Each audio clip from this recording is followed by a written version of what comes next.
Good morning, everybody. I'm Larry Weishuhn. If you enjoy real-world hunting and fishing talk, you're really going to enjoy listening to my good friend, Luke Clayton, and his guest for the next hour. This is David Fox, and welcome to Outdoors with Luke Clayton and Friends. Luke has been a recognized outdoors writer for the past 3 decades and writes for a host of outdoor publications. Luke pens a weekly newspaper outdoors column that appears in over 40 Texas newspapers. Luke is on the pro staff of Pyramyd Air, your one-stop shop for everything air gun related. Smokin Tex electric smokers. Feel free to contact Luke through his website, catfishradio.org. Now let's join Luke and his guests for this week's show. Well, thank you, guys. And folks, it is again Campfire Talk time with our buddy Larry Weishuhn, who is standing by. Good morning to you, Larry. Good morning, Luke. We are into summer. It's been warm, but you know what? We've been very fortunate this year with the rainfall that we've had all the way through, particularly along the eastern part of the state, and even part of talking about Texas, and some of the central part have gotten some rain too. And we've been so very fortunate, just like we've been fortunate with the sponsors that we've had all these years with DSC, Conservation Education, Hunter Advocacy, Hornady, Accurate, Diddley, Dependable, Stealth Vision, which is made pretty much there in Crockett, Texas. They make the finest optics when it comes to scopes and binoculars and spot scopes. And I've got to come out with some other products. Of course, VINEYARDMAX makes that bait that works for so many different things. The feeders that they have in Taurus, my gosh, Taurus makes those handguns that I love to use. But I got to ask you something. It kind of off camera, if you will, we were talking about hog hunting. Now that's something that comes up pretty darn regular between you and me. But you've got a pear tree there that those hogs.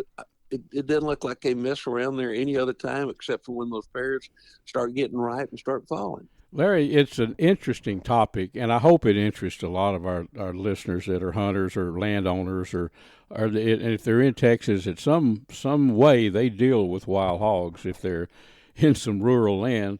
But, yeah, it's a very interesting topic. I live on a little bit less than 4 acres, and, of course, you've been out here a lot of times, you know. Oh, yes, sir. And it's and I've probably mentioned this before, but I have a strip of woods, trees, and heavy brush. I don't even go back in there, but a strip about 40 yards wide along a property line there that connects to another strip that a quarter of a mile from where I live connects to 15,000-acre ranch. And on the other side is a 2,200-acre wetland. So to put it all in perspective, within a quarter of a mile of my house, there's a bunch of hog hunting land with a slough that runs through it. You know the country, Larry. Right. But I'm in Hog Central. But there's houses. There's probably 4 or 5 houses on one side before you get to me. Most of the tracts are 5 acres, 10 acres, 3 acres, like that. But the fact remains that there is a lot of wooded cover between here and where those hogs live year-round, that on the slough and on the ranch. So, now here's what's so interesting. I have a pear tree that's a big old pear tree, and, you know, it's loaded with pears. The limbs are hanging down right now. I've never seen so many pears. But every year, the pears are there. Now, there's a lot of squirrels out here, and the squirrels start cutting those pears and knocking them off, you know, and they hit the ground. Okay, now this is kind of a twofold thing here with clues, but there's also a bunch of wild onions in my front yard, if you can call it. It's really not a yard. There's every species of grass known to North Texas and weeds, but I keep it cut. You know, we'll call it a yard. Right. Okay, but they're rooting those hogs. About a week ago, they showed up, and I don't know, I just looked instinctively. I said, whoa, wait a minute, that's not armadillos. They just started on those hitting the pears and then also those onions.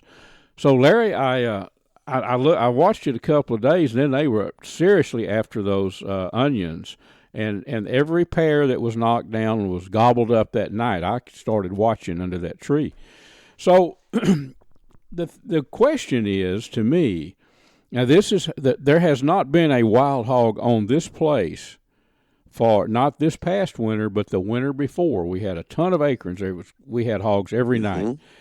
There hasn't been a hog here that maybe one occasionally that I didn't detect, but I stay on top of it. And so all of a sudden, I went out with a thermal, and there's about 25 hogs hitting around this pear tree, rooting out pigs, mostly pigs and 3 or 4 big sows. So how do they know?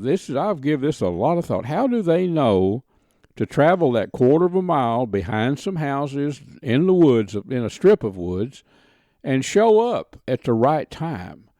How do they know that? I mean, to me, it's just amazing, Larry. I've got a couple of ideas, and I think you do too, but don't you think that's pretty, opportunistic in a way, but they know somehow there's food to eat right here, They continue to absolutely amaze me.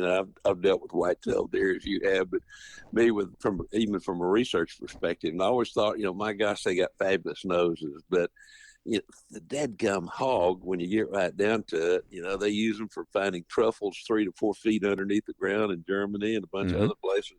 Their noses are phenomenal to start with. Secondly, I think they remember. Now, they stumbled upon, or maybe one of those sows or something as a pig, stumbled upon that set of pear trees right there.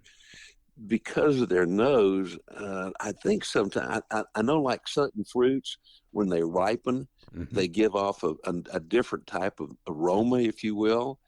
And so maybe those hogs know to begin that there are pear trees there, and they can smell maybe when that time comes, maybe it's because the squirrels are cutting some of those, they can smell those cuttings, or maybe if it's a ripe pear, when it hits the ground, it gives off a totally different aroma.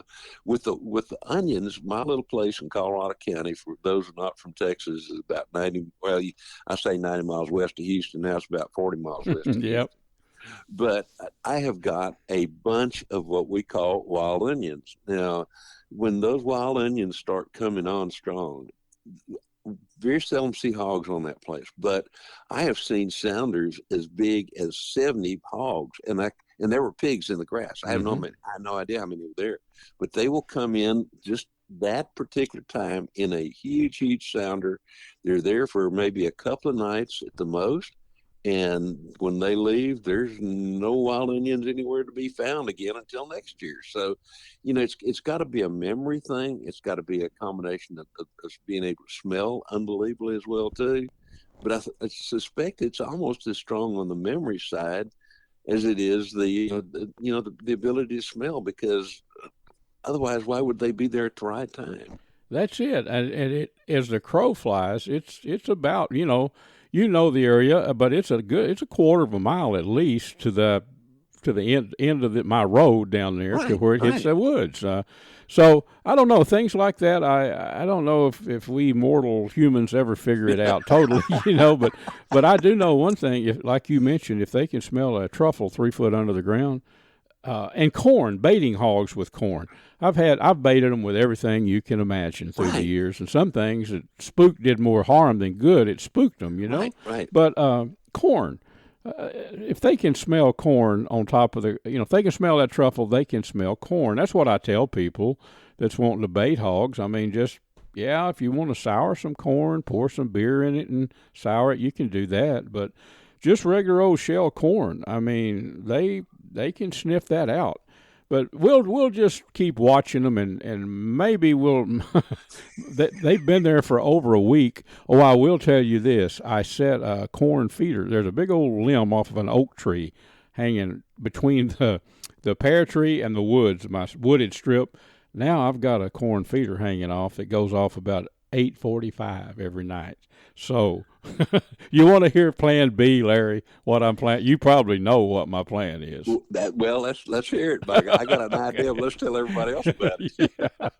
Okay, I shoot big bore air guns some, and they're just something else I do that's fun. But I've got a Seneca Dragon Claw 50 caliber, and I've killed a bunch of hogs with it. But I've got an ATN Thor thermal scope that's going to be in, I don't know, next couple of days. It's shipped already. I'm anxiously awaiting that ATN thermal scopes called a Thor. And there's a special model there. It's one I've really been wanting to try. It's called an LTV it's got a 320 processor, 4x12 is what it is. So I want to put that on that 50 caliber Seneca Dragon Claw, and I'm gonna make it easy. I'm gonna back my truck about 35, 40 yards. The hogs if they're there, they're not worried about a truck in the yard. I don't think. And no, they won't be. They won't think twice about the truck. They won't even see the truck probably. But anyway, I'm gonna get me a good office. I've got an office chair and a good cold glass of tea. You know the rest of my plan. So I'm so anxious to get that ATN in and take it over to my buddies and get it all zeroed in and put it to work, Larry. That's my plan, Well, I got a feeling that your plan's going to work because I know it's worked for you in the past. It's pretty much. I wrote a newspaper. I'm getting us a little off track, but that's what we're good. That's what I'm good at, is getting off track. But my newspaper article this past week, I wrote it. It seems like everybody I've got, you included, my little place here, we hunt, and I hunt on most of you guys' places, but are 1,000 acres. Well, my little place over here in Kaufman County, or Jeff, my little place, all of them multiple acres. Well, I wrote the column about my little place, my hunting place, right. Less than 4 acres. But I guess it's not so much it's where that 4 acres is, right? It gets back to that old real estate thing. Yeah. Location. I gave a talk the other night, not very long ago, at the Texas Big Game Awards program that they had in New Braunfels in Texas. They're just outside of, out of close to Seguin. Yeah. And the guy that had the biggest deer for that area, he had shot his deer on a small place, and it's actually smaller than yours. It was 3 acres. Yeah. And this deer was a big typical 12 with about a 14-inch drop time. I mean, scored, whatever. So, he said, you really don't need a big place, and this should be in the right place. And I go, you're right. And that's exactly what you've got right there. You're at the right place, and you have some way of telling. Not going to tell anybody else how you know all this, but you got to, when to be there at the right time too. That's true. That's exactly right, Larry. Well, again, we've started out. We had a general idea of what we're going to talk about with all of our friends around the campfire, and we covered some of it. But we also some events coming up. Let's see, we're into June here, July the 4th coming up. So I know you've got a busy schedule, speaking engagements and all kind of stuff, don't you? Look, we really do, and these are for the good of wildlife conservation. When you get right down to it, July 10th through the 12th, the Texas Wildlife Association, the two friends and I started back in 1985, is celebrating our 40th anniversary, and that celebration and all kinds of great things happening there with speakers and all those other kind of things, and great ways to support the many things that happen here in Texas that Texas Wildlife Association does is going to happen at the JW Marriott on the north side of San Antonio, and absolutely fabulous event. They can learn more about it by going to www.texas-wildlife.org and learn more about it. And love to see people out there. Going to be a lot of good folks out there, and great celebration, but great information available there as well too about anything having to do with the land, anything having to do with wildlife. And I'm sure there'll be a hunting and fishing story told there as well too. And then the following weekend, which is the 17th through the 19th, I'm going to be up at Dallas for the summer DSC show, which is going to be kind of like a mini DSC convention. Yeah. And they're at the Gaylord Texas. The Gaylord Texan there in Grapevine. And then that night, Saturday night, the 19th, we're holding our DSC Foundation Gala, which is our annual fundraiser. I've been a part of that as a director now. I serve as an advisor, and we provide funds to really worthwhile wildlife projects, conservation projects, pretty much all over the world. The vast majority of them here in North America, and a lot of them in Texas as well too. But that's going to be going on, and they can learn more about that by going to bigame.org about the mini convention, if you will, and then to learn more about the DSC Foundation, they can go to dscf.org and really look forward to seeing a whole lot of folks there. And great way to show your support to the wildlife and wildlife conservation. And if you love the outdoors and you love hunting, or if you even love just butterflies, it's a great place to learn more and spend time with absolutely fantastic people. It is, Larry. It's going to be fun. Thank you so much for being with us, and I'm already looking forward to next week. We'll have some more fun with our friends then, right?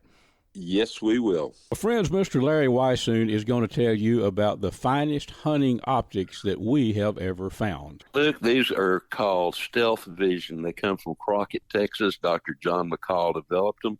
They're 34 millimeter tubes as opposed to the narrower tubes, so more light transmission. They have a little green light that comes on when that scope is level, because that's when you want to pull the trigger. They have an optional lighted reticle as well, too, and a whole lot of other products, and folks can learn more about them by going to stealthvision.com. Folks, I want to introduce you to VINEYARDMAX. Now, this is an awesome deer attractant, a food attractant that's made with hammer-milled grape skin, dried hammer-milled grape skins. It has a mixture of rice bran and also corn chops. Very effective. Deer can smell the scent of grapes from a long way, and it brings them in. I've used it in West Texas out with Larry Weishuhn, and we were out there where deer are not even exposed to grapes, and they came right in. Also, VINEYARDMAX has a very good line of game and fish feeders. Check them out online, vineyardmax.net. Friends, I want to tell you about an awesome camping destination, Wind Point Park on Lake Tawakoni. It's over on the far east side, kind of the northeast side of the lake. It's a pristine park. You can go there and view, I think they estimated a couple of hundred deer on that couple of hundred acres there. Cabins, beautiful RV park, fishing piers, docks. It's got everything you'd want in an outdoor destination. Check them out online at windpointparktx.com.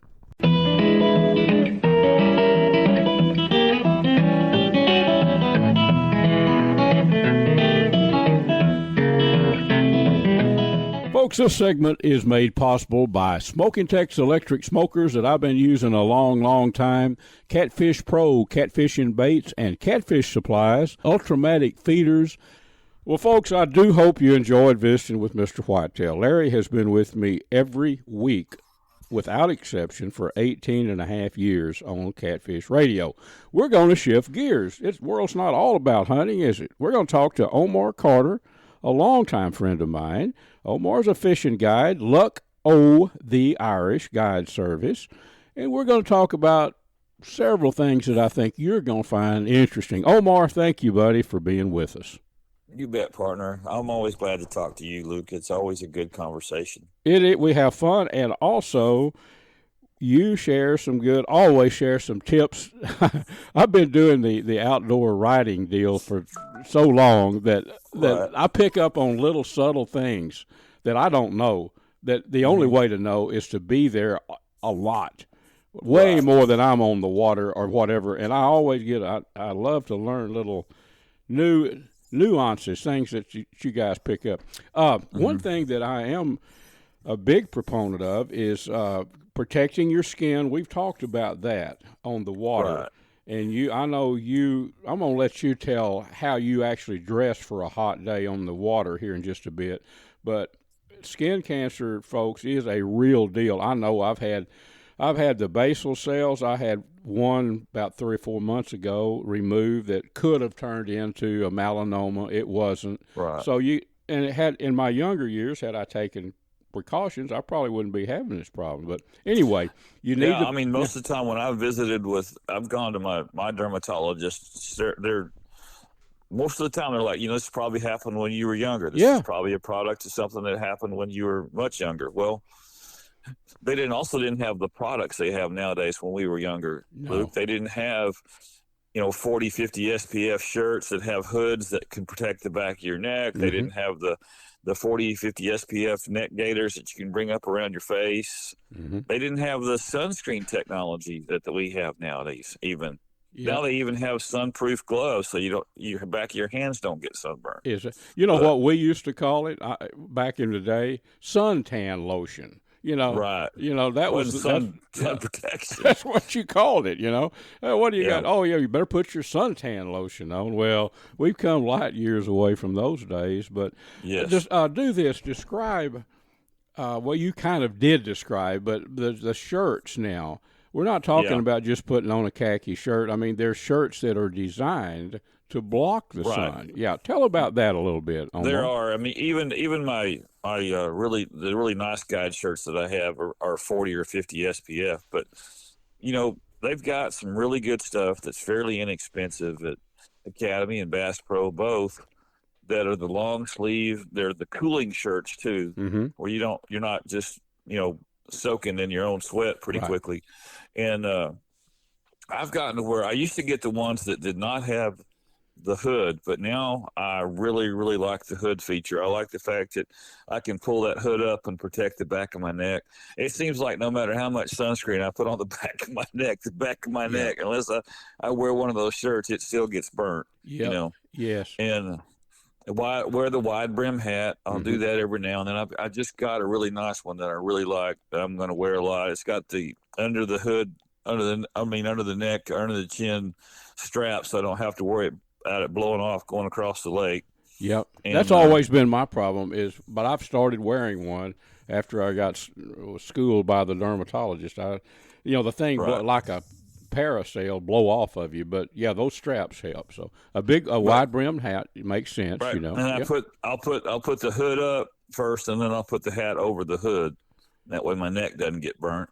Yep. And then occasionally when I'm out there in the middle of the afternoon on Lake Tawakoni, I'll go ahead and put that up around my face as well, because a lot of people don't realize that on the water you don't only get the sun's rays coming down, you also get the ones reflecting off the water. Yep. And the ones reflecting off the water, anywhere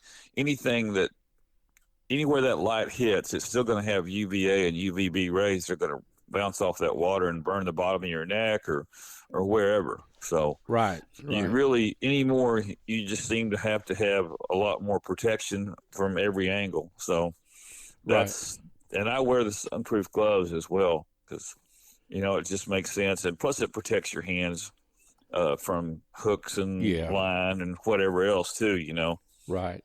But that's my go-to, what I wear. And I like to wear, they make a lot of them now that are even cooler because they have a mesh fabric on the sides and maybe down the middle of the back, where it's even cooler than it would be normally. The same thing with the neck gaiter that you can pull up over your nose. They have a strip right there that's very, very well ventilated, so you can breathe and not have to worry about trying to beat through a thicker fabric. So right. It makes a world of difference. I mean, out there on the water, especially if you're out there on the water like we are sometimes 10, 12 hours a day, you really need that stuff on, because it will fry you. That's true. So, I wear, I need to get the type shirts, and I know a lot of people listening are probably going to agree with me here, but I wear the shirts that I like pockets in a shirt. I don't know, I'm old school, but I wear those button up, and they're not as good, but they are fishing shirts. You probably know the type I'm talking about. Right. Yeah, I've got several of those. Yeah. Now, will they? I think I get mine at Academy. I don't know the brand or whatever, but I've got 2 or 3 of them when I go fishing in the sun. I wonder, they're probably not going to be as good, but they have that little mesh in the back, on the back there. So I guess they are more protective than, say, just a regular old cotton shirt, I would think. Right. Yeah. Well, the other thing that you can do, and this is what I do when I'm doing my security work, they have a shirt by a company called Dr. Skin. And you can find them on Amazon and other places, but they are a triple layer shirt. So you have an inner layer that wicks, a middle layer that holds your moisture that you're sweating, and then an outer layer that allows convection cooling through the entire shirt. So you literally, if you have any breeze at all, you feel like you're standing under an air conditioning vent. Is that right? Now let me jot this down. The name of that is Dr. Skin. Skin. Yeah. DRSKIN. And sometimes when I'm wearing my uniform shirt without my vest, and even with my vest out in the sun, I'll wear that shirt because it protects my arms. Mm-hmm. Yep. Well, it's okay it's good stuff, and it keeps me cool too. So you could wear that under one of your shirts. They come in white and black and blue and gray, so you can wear it with just about anything. But you wouldn't wear it just solo, just that, right? You can, but you want to not have the dad bod. But I hear you. I mean, what is it's real tight, I guess. Yes, it is. It's a compression shirt. Okay. All right. Well, good. That way, it actually absorbs the sweat, holds it, and cools you. If it was too loose, it wouldn't have the same effect. I got you. Kind of a second skin. Okay. Yes, sir. So protect your skin, friends, all of you listening out there that spend time out on the water. Back in the day, we were both in the Marine Corps, and back in the day, I remember so well those Marine Corps parties out there on the Pacific at Camp Pendleton. You probably were at one or two of them too, where they cook the steaks and have the band and all that, and you stay out there from morning to dark in that sun. I remember probably a lot of the damage that I have today goes way back to that kind of stuff. You know? Oh yeah. Yeah. Yes, sir. Okay, let's shift gears, Omar. Folks, Omar just actually had me a pair of Waterland fishing optics. Waterland fishing optics. I call them sunshades. And the reason, Omar, you were at the outdoor rendezvous we have, or more of a get together than we just have a ball in March. Yeah, and you had some of those, and he said, "Look through these." I had my general dollar store $2 glasses on. Whoa, way different. So now, thanks to you, I'm wearing some of these things. The difference, as they say, is night and day. I mean, it truly is. Yeah. Protect, eyes too. I mean, you got to protect your eyes too. But these Waterland, and I learned more about them from you. I had no idea they were from Conroe, down in Conroe, Texas. Yeah, right here in Texas. Yeah. They sure are. You've been wearing them a while, haven't you? I've been wearing them now. Yeah, I'm coming up on my fourth year to be sponsored by them. First year I had 1 year contract, and second year 1 year contract, and right now I'm on my 3-year contract. They went ahead and signed me up for 3 years because I've been doing such a good job representing them. Yeah, which I really appreciate. They're just. I'm the kind of guy that if I have something I know works and it does what I need it to do, I am going to 100% promote it. Yeah. And I'm also going to make sure that people like I care about, like yourself, I'm going to do what I can to help protect your eyes, help you understand that this doesn't just help you see better. It protects your eyes from the UVA and UVB rays too, because people don't realize your eyes can get burned. Yeah, I know. And that's what causes cataracts. Mm-hmm. Mm-hmm. And I've been wearing quality sunglasses, different brands, but I'm stuck on Waterland now. Yeah. But over the last 25, 30 years, I've been guiding, and I go to see the eye doctor, and he's like, you have like no cataract. You have no damage from the sun in your eyes. And that's the difference that it makes. Well, keep it that way. Let's shift gears. It's almost a shame. I do appreciate you taking time to talk. I call it safety on the water, but how to protect yourself, your body when you're out in the sun. That's very important. Now, I have a discount code for them too. Yeah, lay it out there. Somebody may want to get them a pair. Yeah. It's called Luck. It's LUCKNTX, Luck for North Texas, and you can go to their website at www.waterlandco.com, and anything on there you can use that code and get a discount for. And what's the code again? Luck NTX, LUCKNTX. Okay, all right. Well, yeah. Put these on. You probably won't be wearing dollar store glasses now. The nice thing about it too is they just got ANSI certified. So they're not only protect your eyes from the sun, they also are now certified to protect your eyes against impact. Awesome. We've got time. We cannot be remiss on getting a Lake Tawakoni update on the fishing. Yeah. Everybody so I talk to, it's gangbusters, and I've been seeing the is. pictures you posted. If somebody wants to come and catch a ton of white bass, sand bass, and hybrids, give you a call, right? I mean, you're ready. Yes, sir. Yep. They can give us a call, and it's just amazing to see the way these fish they just mass numbers on this structure. Yeah. And the key is a point that goes out, Luke, and it's level or above the thermocline, and then has a rapid drop off below the thermocline. Good tip. Good tip. You know, that makes a huge difference, because what's happening is the sand bass are waiting on that drop off because the bait won't go below the thermocline. They'll swim along the top of the thermocline. And those sand bass, they like to be at a depth where they're just above the thermocline but below the drop off, so that the shad will swim out over the top of them. And they can nail them.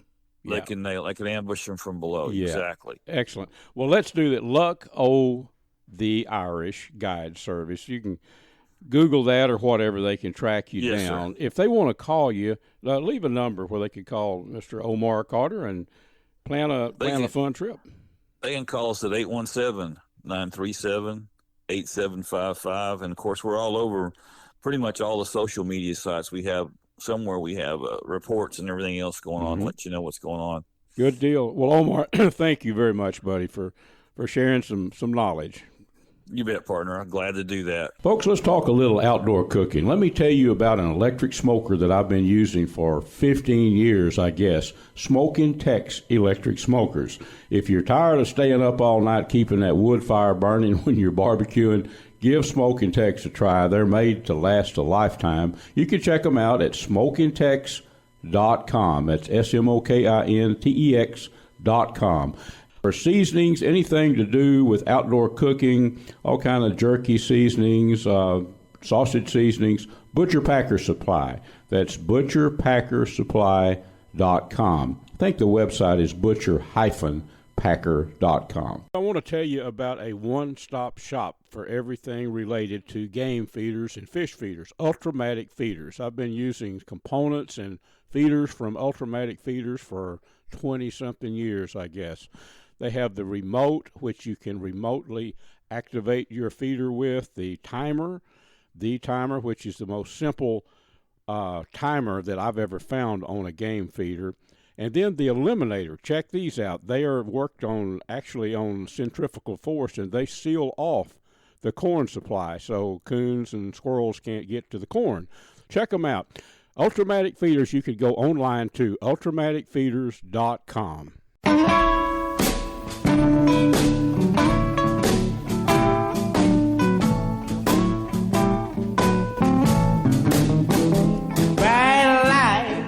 Friends, this segment is made possible by Platinum Cadillac and Chevrolet in Terrell, Texas. Stop by and visit with my buddy Mr. Justin Rudd and his team of experts and let them put you in a new Chevy pickup or a Cadillac or whatever you might be in the market for. Also, the Choctaw Hunting Lodge up in southeast Oklahoma. Check them out at ChoctawHuntingLodge.com. Also made possible by Pyramyd Air, your one-stop shop for everything airgun related. Well, friends, our next guest is Mr. Shane Kessier. Now, Shane we're going to talk thermal scopes and some practical information. I don't want to boggle us down with too much technical information, but, if you've been on the fence thinking, hey, I'd like to get a thermal scope and start hunting hogs or coyotes or whatever, Shane does this a lot. He's with using the ATN scopes. They've been around forever, probably is one of the longest longevity scopes that's been around. Shane, thank you, buddy, for spending some time with us. Man, thank you. I'm so honored to be here. Well, we're thrilled to have you, and especially with your experience. You're down in Louisiana, I should say, but us Texans, a lot of us, Yes. Texans call it Louisiana. You're down in Louisiana, and they're central Louisiana, and there's a lot of hogs down there, right? Oh, yes, sir. We have quite a few. And you've been hunting with the ATN line of scopes for several years, haven't you? Yes, sir. Yes, sir. Since 2017, when I first got started shooting pigs at night. Yep, and you've got a bunch of video. Tell folks this would be an added thing that they could use to learn. A bunch of videos that you've got out too, right? Yes, sir. We I post a lot on my page. It's called Rougarou Hog Control. Uh-huh. I know it may be difficult for some people to be like, how are you going to spell that? But just Google Rougarou Hog Control, and we're on Facebook and Instagram and even TikTok, and we post a lot of our content on there. And we show everything. We show the good, the bad, the ugly. Yeah. We show the nights that we have great success. Great success. We're on point shooting, and then the other nights when you just seems like you can't hit the broadside of a barn. We show it all. Shane, spell that. I want to make sure and that everybody can spell the Rougarou there, if you would. So it's Rougarou, Rougarou. Okay, Rougarou. Okay. Yeah. And that'd probably be on Facebook, right? I mean. Yes, sir. Facebook, Instagram. Yes, sir. Yeah. Rougarou, is it hog control? Yes, sir. Okay. All right. I'm writing all this down. I bet our friends are too that's listening. Yeah. Okay. So let's talk about of course, the ATN that you're using, and I've got a Thor now that I really like. I've used a lot of different thermals. As an old outdoor rider, I guess most of us that like to hunt at night have. But the simplicity of this one, the one-shot sight in, when you're sighting a thermal in, then you just mounted it on your rifle, whatever rifle you got, whatever you're going to use. Yes, sir. Do you start at now I did this. I started at 25 yards because old school, I wanted to make sure I was, quote, on the paper. That's exactly what I do. Okay. Start at 25, right? That's a good – so Yep. I did that right. Okay. Yes, and sir. then if you touch you make a shot, and then you just walk you're in the sight-in mode, and you just walk the crosshairs over. I'm trying to remember exactly how that was, but you hit the button, and does that save it automatically, or do you seem like you have to push? So whenever you're in the sight-in menu, and you take your shot and you see where you're at on paper, when you go into the sight-in menu, it's going to pull up. You're going to see two reticles, right? Mm-hmm. So you're going to see a white reticle, and then you're going to see a color reticle. And the color reticle is the color or the reticle that you choose, the style and the color. Right. Some people see better green, some people see better red, some people see better orange. And some people just, everybody has their own preference on color and reticle shape. So basically you're going to hold the white reticle where you want the round to go, and then using the keypad on top of the scope, you're going to move the color reticle to where the round impacted. Okay. And then you hit the middle button, it saves it, backs you back out, and you should be pretty close to where you want to hit. And some people want to get very, very fine tuned, especially if they're shooting like hand loads and stuff like that. Shooting commercially made ammo, MOAs and stuff. We call it minute of pig. Yeah, I got you. Yeah. So and then I'll push it out. I'll go from there, and then I push it out to 50, and then I go from 50 to 100, and then depending on what platform I'm running, I may push it on out to 200, and then fine tune it even more from there. I got you. Now let me back up. The white crosshair, it's going to be there. That's going to be on when you take your shot. That's what you're going to be looking through, and then the hole in your target, say it's high and right. You don't have to do anything to that white crosshair. It's there, Correct. But you do. Correct. When you hit the button. Then that gives you access to change or move the reticle to the hole in your target. Yeah, so you'll start off with just just the typical image of what you're looking at of a target. Your only reticle you're going to see is your actual reticle that you're going to hunt with or shoot with, right? Yep. So you'll take your shot, and then from there you see, okay, I'm high or low, left or right. Then you can go into the zero menu, and from there, when you pull up to adjust your zero, that's when you'll see the two reticles there. You'll see the white one, and you'll see your reticle of your choosing. And then you move your reticle. You leave the white reticle where you want the bullet to go, and it's going to stay there. It's going. You don't have to. You just leave it alone. Okay. The white reticle stays right. Yeah. There. Right. Okay. Yep. Correct. Yes, sir. And then you move up or down, and right then you or move your correct. Yes, sir. Then you move your color reticle, the reticle you're choosing where the bullets hit, and then you hit save, and then you can take another shot and confirm. Okay. So once you're there, once you move it to the hole in your target. And yes, so you just hit the center button again, correct? Yes, sir. And that's it. That's it. That's it. And then go from there. Yeah. So it's already like saved. I said, you can get as finite as you want to. Yep.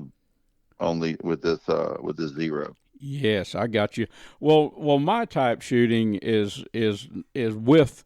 Actually, I shoot a CVA Cascade VH Varmint Hunter in 223. And I understand that's not the rifle if you're going to be out on a field trying to clean out a bunch of hogs. That's not what you want a AR, you want something you can bang, bang, bang with. But I hunt them one at a time, and actually kind of old school, to be honest with you, Shane. I pick out a fat gilt or a young fat hog to eat a lot of times. And you'll kill more in one night than I'll shoot all year. That's the truth. I'll probably kill maybe 15 or 20 hogs a year, Right. That's just the way I do it. But so that's pretty simple. I mean, when you mount your scope and pick out you could choose your reticle and your color and all that before you even mount the scope, I guess, pick that out. Oh, yes, sir. You sure can. Yep. So then you mount it on there. And then you can obviously turn it on. You're going to see your reticle on your ATN. You're going to see your reticle. Correct. Just then take your shot and then go into the sight-in mode, right? Sure. Yep. After the shot. Yeah. And so with these scopes, we have a built-in ballistic calculator. And so this is really good for people, especially who run them on bolt guns,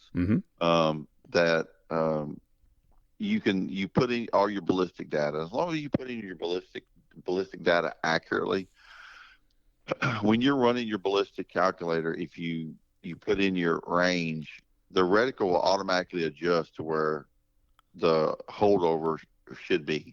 Right? Yeah. So you don't have to do any Kentucky windage. You just put the crosshair where you want to go and you send it. I've personally used it and shot 10-inch steel out to 830 yards. And I'm not a long-range shooter by any means. Yeah, But it's super easy for people to do that. But getting to that, talking about the ballistic calculator, again, as guys are, a lot of times we don't read all the directions like we're supposed to.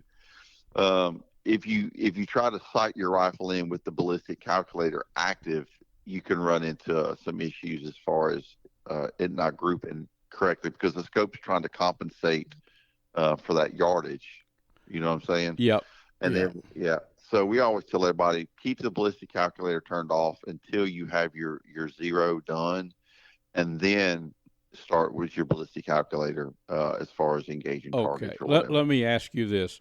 So I'm shooting my hogs one at a time. I'm either stalked up on them or I'm shooting them over corn, to be honest with you. Okay. Yeah. So I'm not going to be shooting a hog over 100 yards out. I don't at night. We have a lot of cattle and everything else around where I live and where I do a lot of my hunting. So I don't have to fool with it, do I? The ballistic calculator, if I'm going to be shooting? No. You don't have to fool with it. Like I said, I don't fool with it on my guns. The only time I mess with it on my gun is if I'm running it on a bolt gun and I know that I'm going to be taking shots farther way than out. Okay. That's a good feature. Now the recording of now this is something I do a lot for our TV show. I have in the past. with different thermals is record the video, and sometimes I'll go back in and dub over the audio, telling the viewer what's going on. You can watch that on A Sportsman's Life. You can see some of those, but so you can how simple is it to record the shot? Super easy. So you got a couple options. Some people you can do what's called the RAV. In RAV, it starts recording on recoil. Yeah. Recoil activated video, right? And you can go in, you can adjust the time frame from however many seconds before and after the shot that you want it to record. Mm-hmm. And some people like that feature because they see an animal, or it's going to be a situation where you may not be able to set up, and it's just going to be a really quick shot. Mm-hmm. So the RAV, it records that recoil shot or that recoil, and so you have that video saved. Me, I don't use the RAV because I'm trying to get content. Me too. And stuff like that. Me too. Right. So I'm trying to get that footage like well before the shot. See them coming in. Mm-hmm. Yeah, exactly. And I may get content after the shot as well, like we're standing around kind of talking about things and stuff like that, where the RAV would have already shut off. Right. The recording's super easy. One touch button. You just hit the button and it starts recording, and you can change it to photo mode too. So we're JPEG. Yeah. Yeah. Well, you just want to get a JPEG of it. Yeah. And, so which button? The button is. How do you for recording there? Just a button on top there. Yes, sir. You just hit the button and it starts recording. And then if you want to change to photo mode, you just press the same button, press and hold, and it clicks it over to video mode or photo mode. I got you. But to do the video, you probably hold it down for a bit, and then you just press the button and it starts recording. Awesome. One of the top buttons, easily. That's what I like about the ATN. It's easily accessible, isn't it? Right. Yes, sir. Uh-huh. Yeah. Well, for people that want to learn more about, ATN, I think the website is atncorp.com. That's correct. That's correct. Yeah, yes, sir. atncorp.com. Well, I'm really looking forward to the Thor. What would be a last question, too, that you could help people with? Sure. I know that you can spend, like anything else, even buying a truck. There's a truck that'll serve the purpose for you, for a person that might not be the one that would serve the purpose for someone with using an AR going out. Yes. Yeah. So what would be for a person like me that just wanted to go out, shoot hogs at a reasonable range, I think the one that I have is a 320. So, right. That seems to be quite ample. Yeah. I talk to a lot of guys that do this, and I look, I don't want anything. I don't want all the bells and whistles. I just want something I can power on and go shoot pigs. Mm-hmm. And I tell everybody, then what you need is the LTV line. Yep. The LTV line, it goes from a 320 resolution to a 640 resolution. Very simple scopes to operate. A good price margin for everybody's budget. You get a good thermal scope that you can turn on and go shoot pigs. You bet. That 320, roughly, the cost of that is, I know we can't quote exact. It's not that expensive. Nothing like they were just a very few years ago. Oh, no, sir. Yeah, it's and they're getting more affordable. Yeah. For a lot of people. It's for the working man, it's gonna, and I tell people this too, for us, we go out, 3-4 nights a week sometimes, and during harvest or planting season, we're out more than that. Oh yeah. But you may have the guys that they're only going to use them during hunting season while they're at their camp to shoot pigs that are coming to the feeder, or, they may only go 2, 3, 4 times a year.